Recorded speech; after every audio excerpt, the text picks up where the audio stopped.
ਇਹ ਮਸਾਲਾ ਇੱਕ ਸਿੰਬਲ ਨੇ ਜਿਹਦੇ ਰਾਹੀਂ ਕੇਂਦਰ ਦੇ ਵਿੱਚ ਬੈਠੀ ਭਾਰਤੀ ਜਨਤਾ ਪਾਰਟੀ ਦੀ ਮੋਦੀ ਦੀ ਸਰਕਾਰ ਜਿਹੜਾ ਬਰਫ਼ ਵਰਗੇ ਉਹਨਾਂ ਦੇ ਦਿਲ ਹੋਏ ਬੈਠੇ ਆ। ਇਸ ਮਿਸਾਲ ਦੀ ਤਪਸ਼ ਦੇ ਨਾਲ ਅਸੀਂ ਉਮੀਦ ਕਰਦੇ ਹਾਂ ਵੀ ਉਹਨਾਂ ਦੇ ਦਿਲ ਪਿਘਲਣਗੇ।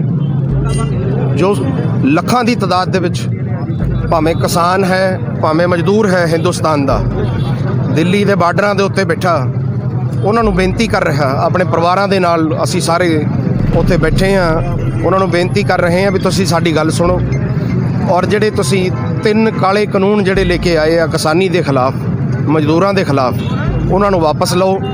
ਲੇਕਿਨ ਲੰਬਾ ਸਮੇਂ ਤੋਂ ਸੰਘਰਸ਼ ਚੱਲ ਰਿਹਾ ਔਰ ਉਹ ਸੁਣਨ ਨੂੰ ਤਿਆਰ ਨਹੀਂ। ਔਰ ਉਸ ਤੋਂ ਬਿਨਾਂ ਕਿੱਡੀ ਸ਼ਰਮ ਵਾਲੀ ਗੱਲ ਆ, ਅੱਜ ਡੈਮੋਕ੍ਰੇਸੀ ਦਾ ਘਾਣ ਹੋ ਰਿਹਾ ਦੇਸ਼ ਦੇ ਵਿੱਚ। ਭਾਰਤੀ ਜਨਤਾ ਪਾਰਟੀ ਦੀ ਕੇਂਦਰ ਦੀ ਮੋਦੀ ਦੀ ਸਰਕਾਰ ਨੇ ਵਿੰਟਰ ਸੈਸ਼ਨ ਜਿਹੜਾ ਹੈਗਾ, ਸਰਦ ਰੁੱਤ ਦਾ ਜਿਹੜਾ ਪਾਰਲੀਮੈਂਟ ਦਾ ਜਿਹੜਾ ਸੈਸ਼ਨ ਹੈਗਾ, ਉਹਨੂੰ ਵੀ ਜਿਹੜਾ ਹੈਗਾ ਪੋਸਟਪੋਨ ਕਰ ਦਿੱਤਾ ਕਿਉਂਕਿ ਉਹਨਾਂ ਨੂੰ ਪਤਾ ਸੀਗਾ ਵੀ ਉੱਥੇ ਰੌਲਾ ਪੈਣਾ।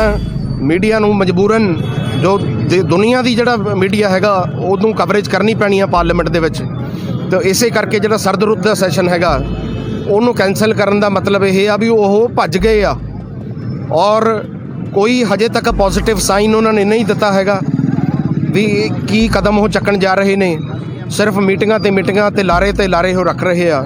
ਲੇਕਿਨ ਸਾਡੇ ਕਿਸਾਨ ਭਰਾ, ਸਾਰੀਆਂ ਜਥੇਬੰਦੀਆਂ ਅਡੋਲ ਨੇ, ਹੌਸਲੇ 'ਚ ਨੇ, ਡਟੇ ਹੋਏ ਨੇ ਔਰ ਇਸੇ ਤਰੀਕੇ ਜਿਹੜੇ ਹੈ ਹਿੰਦੁਸਤਾਨ ਦਾ ਜਿਹੜਾ ਕਿਸਾਨ ਹੈ, ਮਜ਼ਦੂਰ ਹੈ, ਡਟਿਆ ਰਹੇਗਾ ਜਦੋਂ ਤੱਕ 3 ਕਾਲੇ ਕਾਨੂੰਨ ਜਿਹੜੇ ਹੈ ਕੇਂਦਰ ਦੀ ਮੋਦੀ ਸਰਕਾਰ ਜੋ ਲੈ ਕੇ ਆਈ ਭਾਰਤੀ ਜਨਤਾ ਪਾਰਟੀ ਦੀ ਸਰਕਾਰ, ਉਹ ਖਾਰਜ ਨਹੀਂ ਕਰ ਦਿੰਦੀ, ਉਹ ਵਾਪਸ ਨਹੀਂ ਲੈ ਲੈਂਦੀ। ਅੱਜ ਵੀ ਜਿਸ ਤਰ੍ਹਾਂ ਮੀਟਿੰਗ ਚੱਲ ਰਹੀ ਹੈ, ਸੈਂਟਰ ਨਾਲ ਮੀਟਿੰਗ ਕਿਸਾਨਾਂ ਦੀ ਚੱਲ ਰਹੀ ਹੈ, ਇਹਦੇ ਵਿੱਚ ਵੀ ਹਾਲੇ ਪੂਰਾ ਰਿਸਪੌਂਸ ਨਹੀਂ ਦਿਆ ਜਿਹੜਾ ਪਹਿਲਾ ਇੱਕ ਦੌਰ ਹੋ ਚੁੱਕਿਆ, ਦੂਜੇ ਦੌਰ 'ਚ ਹਾਲੇ ਮੀਟਿੰਗ ਚੱਲ ਰਹੀ ਹੈ। ਇਹਦੇ ਵਿੱਚ ਤੁਹਾਨੂੰ ਕੀ ਲੱਗਦਾ ਕਿ ਮੋਦੀ ਸਰਕਾਰ ਮੰਨ ਜੂਗੀ?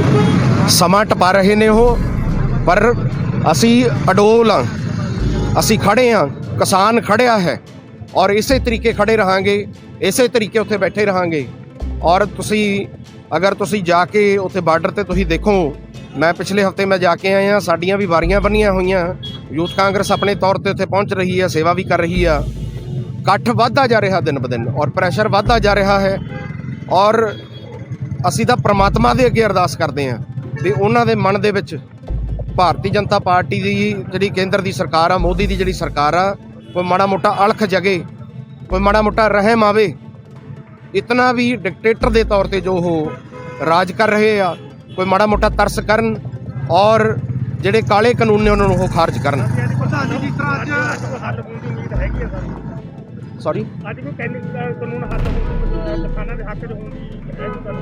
ਦੇਖੋ ਸਾਨੂੰ ਆਪਣੇ ਰੱਬ ਤੇ ਭਰੋਸਾ, ਰੱਬ ਦੇ ਨਾਲ ਸਾਨੂੰ ਆਪਣੇ ਕਿਸਾਨ ਵੀਰਾਂ ਤੇ, ਉਹਨਾਂ ਦੇ ਹੌਸਲਿਆਂ ਤੇ ਭਰੋਸਾ ਵੀ ਕੁਛ ਨਾ ਕੁਛ ਜੋ ਹੈ, ਜੋ ਫੈਸਲਾ ਹੈ ਉਹ ਅਸੀਂ ਕਰਾ ਕੇ ਹਟਾਂਗੇ ਔਰ ਜਦੋਂ ਤੱਕ ਕੋਈ ਫੈਸਲਾ ਨਹੀਂ ਹੁੰਦਾ ਅਸੀਂ ਇਸੇ ਤਰੀਕੇ ਸੰਘਰਸ਼ ਜਾਰੀ ਰੱਖਾਂਗੇ। ਇਸ ਤਰ੍ਹਾਂ ਅੱਜ ਹਰਿਆਣਾ ਦੇ ਵਿੱਚ ਹਾਰ ਦੇਖਣ ਨੂੰ ਮਿਲੀ ਹੈ ਬੀਜੇਪੀ ਨੂੰ, ਤੁਸੀਂ ਕੀ ਸਮਝਦੇ ਹੋ ਕਿ ਮਾੜੀ ਜਿੱਤੀਆਂ ਉਹਦੀਆਂ ਕਬਜ਼ਾ ਹੋ ਰਹੀਆਂ ਨੇ ਹੁਣ ਬੀਜੇਪੀ ਦੀਆਂ? ਦੇਖੋ, ਬੀਜੇਪੀ ਜਦੋਂ ਤੋਂ ਸੱਤਾ ਦੇ ਵਿੱਚ ਆਈ ਸੀ 2014 ਦੇ ਵਿੱਚ, ਇੱਕ ਸਿੰਗਲ ਫੈਸਲਾ ਆਪਣੀ ਗੱਲ ਤੇ ਨਹੀਂ ਉਹ ਖੜੇ, ਭਾਵੇਂ ਉਹ ਰੁਜ਼ਗਾਰ ਦਾ ਮਾਮਲਾ ਹੋਵੇ, ਜੋ ਉਹਨਾਂ ਨੇ ਲੋਕਾਂ ਨੂੰ ਵਾਅਦੇ ਕੀਤੇ, 15-15 ਲੱਖ ਦੇ ਵਾਅਦੇ ਕੀਤੇ, ਕਿਸੇ ਵੀ ਗੱਲ ਤੇ ਉਹ ਖੜੇ ਨਹੀਂ ਹੈਗੇ। ਫਿਰ ਕਹਿੰਦੇ ਸੀ ਕਾਲਾ ਧਨ ਲਿਆਵਾਂਗੇ, 15-15 ਲੱਖ ਰੁਪਏ ਲੋਕਾਂ ਦੇ ਖਾਤੇ 'ਚ ਪਾਵਾਂਗੇ।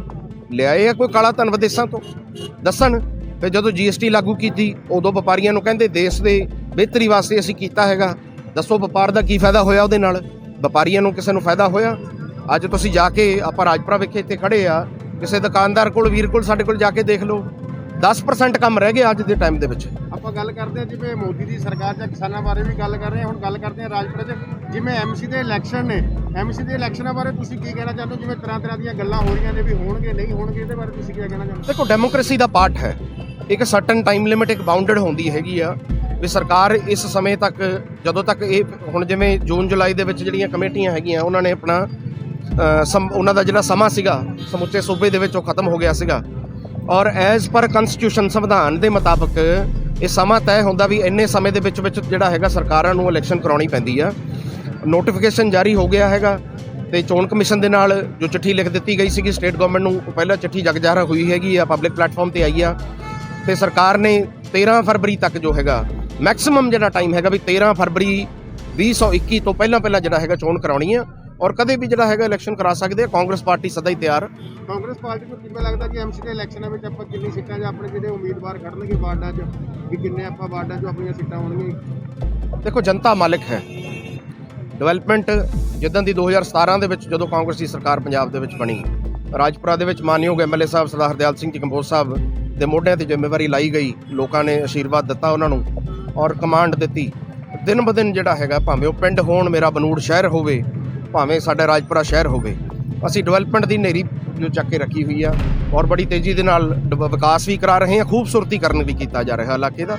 ਤਾਂ ਸਾਨੂੰ ਉਮੀਦ ਹੈ ਵੀ ਕਾਂਗਰਸ ਪਾਰਟੀ ਨੂੰ ਮਜ਼ਬੂਤੀ ਦੇ ਨਾਲ ਮਿਊਨਿਸਪਲ ਕਮੇਟੀ ਦੇ ਵਿੱਚ ਤਾਕਤ ਦਿੱਤੀ ਜਾਏਗੀ ਤਾਂ ਕਿ ਤਕੜੇ ਹੋ ਕੇ ਪਾਰਟੀ ਐਮਐਲਏ ਸਾਹਿਬ ਦੀ ਅਗਵਾਈ ਦੇ ਵਿੱਚ ਹੋਰ ਜ਼ਿਆਦਾ ਵਿਕਾਸ ਕਰਾ ਸਕੇ। ਵਿਕਾਸ ਦੇ ਨਾਲ ਗੱਲ ਕਰਦੇ ਜਿਵੇਂ ਆਪ ਦੇ ਉਮੀਦਵਾਰ ਨੇ ਜਾਂ ਆਪ ਦੇ ਆਪਣਾ ਇਹਦੇ ਬਾਰੇ ਨੀਨਾ ਮਿੱਤਲ ਜੀ। ਮੈਡਮ ਨੀਨਾ ਮਿੱਤਲ ਚਲੋ ਸਤਿਕਾਰਯੋਗ ਨੇ, ਰਾਜਪੁਰੇ ਦੇ ਤਾਂ ਉਹ ਹੈ ਨਹੀਂ, ਚਲੋ ਬਾਹਰੋਂ ਆ ਕੇ ਇੱਥੇ ਬੈਠੇ ਆ। ਤੇ ਉਹਨਾਂ ਨੇ, ਮੈਂ ਤਾਂ ਉਹਨਾਂ ਦੀ ਇੰਟਰਵਿਊ ਇੱਕ ਦੇਖ ਰਿਹਾ ਸੀਗਾ ਜਿਹਦੇ ਵਿੱਚ ਰਾਜਪੁਰਾ ਨਗਰ ਕੌਂਸਲ ਨੂੰ ਨਗਰ ਨਿਗਮ ਹੀ ਕਹਿੰਦੇ ਰਹੇ। ਜਿਨ੍ਹਾਂ ਨੂੰ ਇਹ ਨਹੀਂ ਪਤਾ ਵੀ ਰਾਜਪੁਰਾ ਨਗਰ ਕੌਂਸਲ ਹੈ ਤਾਂ ਉਹ ਇਲੈਕਸ਼ਨਾਂ ਕੀ ਲੜਨਗੇ ਇੱਥੇ। ਦੂਸਰੀ ਗੱਲ ਕਰਪਸ਼ਨ ਦੀ, ਮੈਂ ਚਲੋ ਤੁਸੀਂ ਹੁਣ ਮੈਂ ਫਿਲਹਾਲ ਮੈਂ ਤੁਹਾਨੂੰ ਮੋਟਾ ਅੰਕੜਾ ਦੱਸ ਕੇ ਜਾਂਦਾ। ਮੈਂ ਔਨ ਪੇਪਰ ਔਨ ਰਿਕਾਰਡ ਤੁਹਾਡੇ ਕੋਲ ਦੁਬਾਰੇ ਮੈਂ ਪਬਲਿਕ ਪਲੇਟਫਾਰਮ ਤੇ ਲੈ ਕੇ ਆਵਾਂਗਾ ਤੁਹਾਡੇ ਕੈਮਰਿਆਂ ਦੀਆਂ ਨਿਗਾਹਾਂ ਰਾਹੀਂ। ਜਿੱਦਣ ਦੀ ਕਾਂਗਰਸ ਪਾਰਟੀ ਦੇ ਕੋਲ ਮਿਊਨਿਸਪਲ ਕਮੇਟੀ ਦੀ ਕਮਾਂਡ ਆਈ, ਕਿਉਂਕਿ ਮੈਜੋਰਟੀ ਉਰੇ ਭਾਰਤੀ ਜਨਤਾ ਪਾਰਟੀ ਦੀ ਸੀ, ਅਸੀਂ ਸਾਥੀਆਂ ਨੂੰ ਅਪੀਲ ਕੀਤੀ। ਅਮਨ ਜੀ ਸਾਡੇ ਨਾਲ, ਇਹ ਵੀ ਬੀਜੇਪੀ ਤੋਂ ਆਪਣਾ ਐਮਸੀ ਸੀਗੇ। ਇੱਦਾਂ ਹੀ ਕੁਝ ਹੋਰ ਸਾਥੀਆਂ ਨੇ ਜੋ ਕਾਂਗਰਸ ਦੀ ਜਦੋਂ ਮਿਊਨਿਸਪਲ ਕਮੇਟੀ ਇੱਥੇ ਬਣਾਈ, ਸ਼੍ਰੀਮਾਨ 1 ਕਰੋੜ ਰੁਪਏ ਤੋਂ ਵੱਧ ਜਿਹੜੀ ਲੀਕੇਜ ਸੀਗੀ, ਜੋ ਪਿੱਛੇ ਬੀਜੇਪੀ ਦੀ ਮਿਊਨਿਸਪਲ ਕਮੇਟੀ ਜਦੋਂ ਉਹਨਾਂ ਦੇ ਕੋਲ ਕਮਾਂਡ ਸੀ, ਸਾਲਾਨਾ 1 ਕਰੋੜ ਰੁਪਏ ਤੋਂ ਵੱਧ ਦਾ ਜਿਹੜਾ ਹੈਗਾ ਚੋਰੀ ਮਿਊਨਿਸਪਲ ਕਮੇਟੀ ਦੇ ਵਿੱਚ ਕਾਂਗਰਸ ਪਾਰਟੀ ਦੇ ਹੱਥ ਦੇ ਵਿੱਚ ਜਦੋਂ ਕਮਾਂਡ ਆਈ, ਉਦੋਂ ਅਸੀਂ ਮਿਊਨਿਸਪਲ ਕਮੇਟੀ ਦੀ 1 ਕਰੋੜ ਰੁਪਏ ਤੋਂ ਵੱਧ ਸਾਲਾਨਾ ਚੋਰੀ ਜਿਹੜੀ ਹੈਗੀ ਹੈ ਇੱਥੇ ਰੋਕੀ ਆ। ਔਨ ਪੇਪਰ ਹੈ, ਉਹ ਔਨ ਰਿਕਾਰਡ ਹੈ। ਦੂਸਰੀ ਗੱਲ, ਵਿਕਾਸ ਉਹਨਾਂ ਨੂੰ ਖਲਲ ਉਹਨਾਂ ਨੂੰ ਪੈਦਾ ਹੋ ਰਿਹਾ, ਉਹਨਾਂ ਨੂੰ ਤਕਲੀਫ ਹੋ ਰਹੀ ਹੈ ਜਿਹੜੀ ਡਿਵੈਲਪਮੈਂਟ ਹੋ ਰਹੀ ਆ। ਉਹਨਾਂ ਬਾਰੇ ਮੈਂ ਕੀ ਕਹਾਂ, ਉਹ ਤਾਂ ਇੱਥੋਂ ਤੱਕ ਵੀ ਗੱਲਾਂ ਕਰਦੇ ਆ, ਕਹਿੰਦੇ ਜੇ ਅਸੀਂ ਫੁਆਰਾ ਚੌਕ ਢੋਵਾਂਗੇ ਜਦੋਂ ਅਸੀਂ ਸੱਤਾ ਦੇ ਵਿੱਚ ਆਵਾਂਗੇ।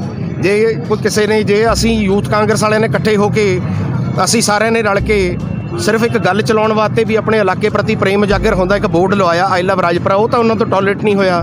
ਆਪਣੇ ਗੁਰਗੇ ਭੇਜ ਕੇ ਬੱਟੇ ਮਰਾ ਕੇ ਉੱਥੇ ਤੁੜਵਾਉਂਦੇ ਫਿਰਦੇ ਆ। ਇਹੋ ਜਿਹੀਆਂ ਹੋਛੀਆਂ ਹਰਕਤਾਂ ਉਹ ਕਰਦੇ ਫਿਰਦੇ ਨੇ।